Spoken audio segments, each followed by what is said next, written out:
Christmas है क्या? प्रिय विश्वासियों, हमारे आज के बाइबल संदेश में आप सबका स्वागत है। हमारा आज का विषय ईसाई जगत के अंदर मनाए जाने वाले एक उत्सव से संबंधित है, जिसे सब क्रिसमस के नाम से जानते हैं। दरअसल क्रिसमस शब्द दो शब्दों को जोड़कर बना है, क्राइस्ट और मास, जिसका शाब्दिक अर्थ है मसीह का उत्सव या त्यौहार। सवाल यह पैदा होता है कि क्या बाइबल इसका जिक्र करती है? यह कहाँ से आया? इसके साथ जुड़े हुए और भी प्रश्नों के उत्तर जानने के लिए हम अपने आज के संदेश में आगे बढ़ते हैं। सबसे पहले बाइबल इस विषय पर क्या कहती है? सबसे पहले सुसमाचार में देखें तो प्रभु यीशु के जन्म के समय जो हुआ उसका वर्णन लूका के सुसमाचार के अध्याय 2 की आयत 8 से 11 में यूं लिखा है।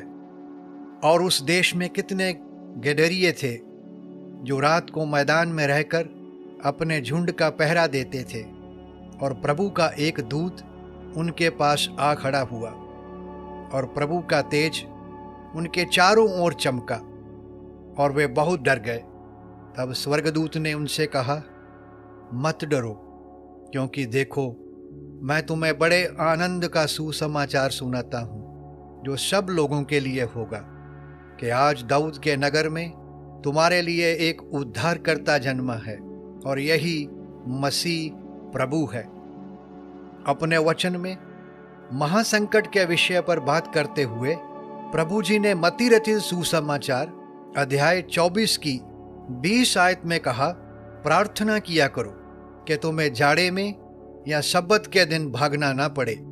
यह आयत स्पष्ट करती है कि जाड़े का समय मौसम के हिसाब से यात्रा के लिए उपयुक्त नहीं है। बाइबल के इस अंश को लूका 2 से मिलान करके देखें तो यह संभव दिखाई नहीं देता कि गडरिये अपने झुंड के साथ रात को जाड़े में बाहर पाए जाएं। बाइबल के इन अंशों से यही प्रमाण मिलता है कि प्रभु यीशु का जन्म जाड़े के समय, जिसे 25 दिसंबर से अंकित किया गया है, हुआ ही नहीं। जब इस दुनिया में रोमी साम्राज्य था, ईसा पूर्व और ईसा बाद से अंकित समय काल के दौरान परमेश्वर मानव रूप लेकर पृथ्वी पर आया। यह बात पूर्ण रीति से स्पष्ट है, इसमें कोई दो राय नहीं।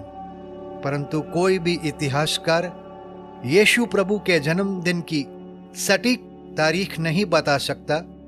खुद परमेश्वर ने इसका अपने वचन में भी खुलासा नहीं किया।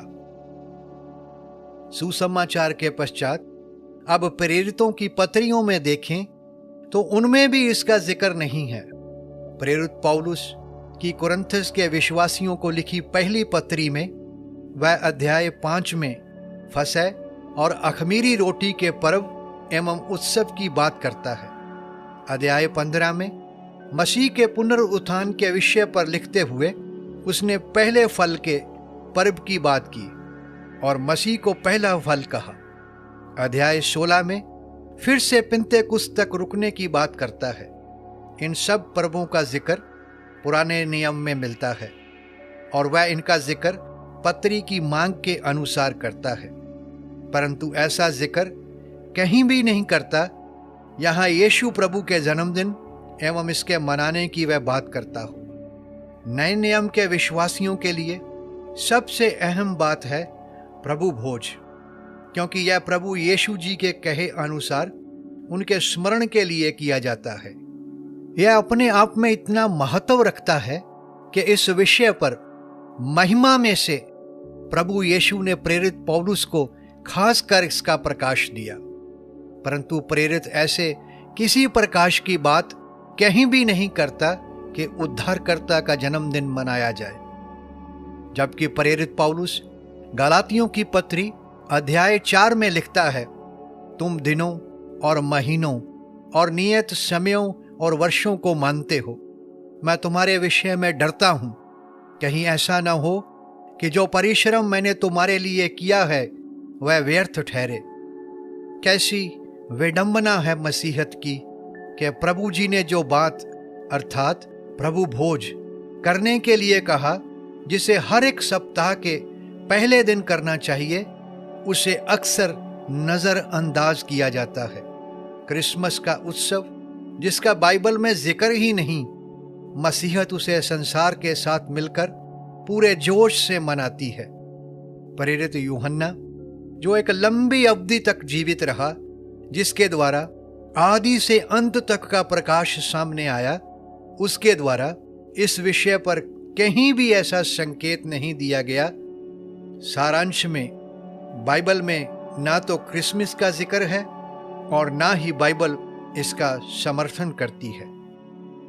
यह त्योहार आया कहां से? खोजबीन करने वाले मसीही इतिहासकार कहते हैं कि खुदावंद प्रभु यीशु मसीह के पैदा होने से भी कहीं पहले अन्य जातियों में, खास करके बेबीलोन और मिस्र आदि में, उनकी मान्यता के अनुसार स्वर्ग अर्थात आकाश की रानी के पुत्र के जन्म के उपलक्ष्य में उत्सव मनाया जाता था। आगे चलकर अन्य जातियों से मसीहत को बढ़ाने या फिर उनके द्वारा इसका हिस्सा बने रहने के लिए एक तालमेल के तहत उनके इस उत्सव अर्थात त्योहार को मसीह के नाम तले मसीहत में शामिल किया गया। इस स्वर्ग अर्थात आकाश की रानी का जिक्र यिर्मयाह की पुस्तक के अध्याय 7 में किया गया है। यहाँ इसकी पूजा करने के विषय में परमेश्वर द्वारा यहूदियों को ताड़ना दी गई है।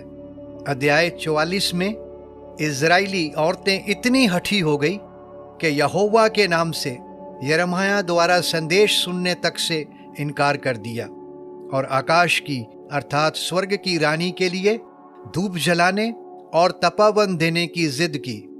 संक्षिप्त में क्रिसमस कुछ और नहीं बल्कि अन्य जातियों के द्वारा अलग अलग नाम के तहत मनाया जाने वाला एक उत्सव है, जिसे समय के चलते मसीहत में मसीह के नाम तले शामिल कर लिया गया। मसीहत का संसारीकरण हो जाने की वजह से संसार की धार्मिक परंपराएं एवं मान्यताएं इसका हिस्सा बन गईं। अन्य जातियों के मंदिरों में पुजारियों के द्वारा पहने जाने वाले कपड़ों तक की नकल कर ईसाई जगत में ऊंचे पद पर बैठे लोगों को पहना दिए गए। वर्तमान समय का ईसाई जगत यहूदीवाद एवं संसार के मिश्रण के रंग से रंगा हुआ है। क्या क्रिसमस मनाया जाना चाहिए? इस प्रश्न का सरल सा उत्तर है कि जिस उत्सव का बाइबल समर्थन नहीं करती, उसे क्यों मनाया जाए? परमेश्वर का वचन प्रभु यीशु मसीह के जन्म की बात करता है, परंतु इसे मनाया जाए इसकी बात तो क्या संकेत तक नहीं देता। प्रभु यीशु का मानव रूप में आना अर्थात उसका जन्म होना अलग बात है, परंतु उसके जन्मदिन को बेबुनियाद आधार पर मनाना बिल्कुल ही अलग बात है। प्रभु यीशु इस दुनिया में अपने आप को और अपने जन्मदिन को लोकप्रिय बनाने के लिए नहीं आया, बल्कि इसके विपरीत पापियों का उद्धार करने के लिए जगत में आया। ऐसे में फिर जाने अनजाने में पराये देवताओं से जुड़े उत्सव को यीशु प्रभु के साथ जोड़कर क्यों मनाया जाना चाहिए? बहुत से मसीही लोग इसे मनाने के लिए अक्सर ये दलील देते हैं कि उन्हें लोगों को सुसमाचार सुनाने का मौका मिलता है। क्या यही एक दिन है जो आपको मौका देता है? बाकी के दिन आपको मौका नहीं मिलता? क्या हम भूल गए हैं कि जब हमारा प्रभु पैदा हुआ, उसके लिए सराय में इस संसार में जगह ना थी। उसके वचनों को, उसके कामों को उसको तुच्छ जाना गया। बजाय उसे स्वीकार करने के, उसे इस संसार के द्वारा रद्द किया गया और क्रूस पर चढ़ाया गया।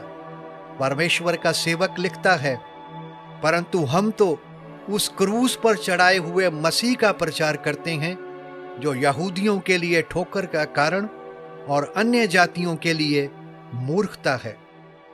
क्रूस पर चढ़ाया गया मसीह एक तरफ संसार की ओर से उसके साथ किए व्यवहार को दर्शाता है और दूसरी ओर उद्धार केवल उसी के द्वारा है, इसे दर्शाता है। संसार आज भी वैसा ही है, बदला नहीं है। वचन में बतलाया गया प्रभु यीशु इसे आज भी स्वीकार नहीं।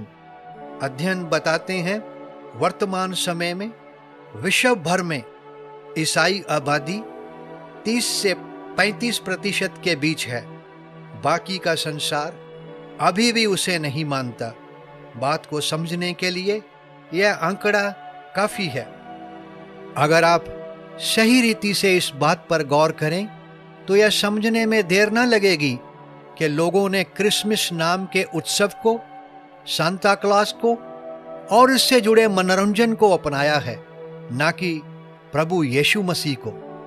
विश्व स्तर पर विश्लेषण करें तो क्रिसमस और इसके आसपास का समय धार्मिक भावनाओं के साथ साथ मनोरंजन के नाम पर बुराइयों में लिप्त होने के सिवाय और कुछ भी नहीं। ऐसा क्यों? क्योंकि इस उत्सव की शुरुआत ही अन्य जातियों में प्रचलित मान्यताओं से हुई है, जबकि बाइबल तो कहती है सब प्रकार की बुराई से बचे रहो। इस संदेश को सुनने वाले उन सभी जन को जो इस उत्सव को मनाने की हामी भरते हैं, उनसे आग्रह है कि इस संदेश से थोड़ा संकेत लेकर इस पर ज्यादा विचार करने के लिए प्रयास करें। परमेश्वर का अनुग्रह आप सब पर हो। धन्यवाद।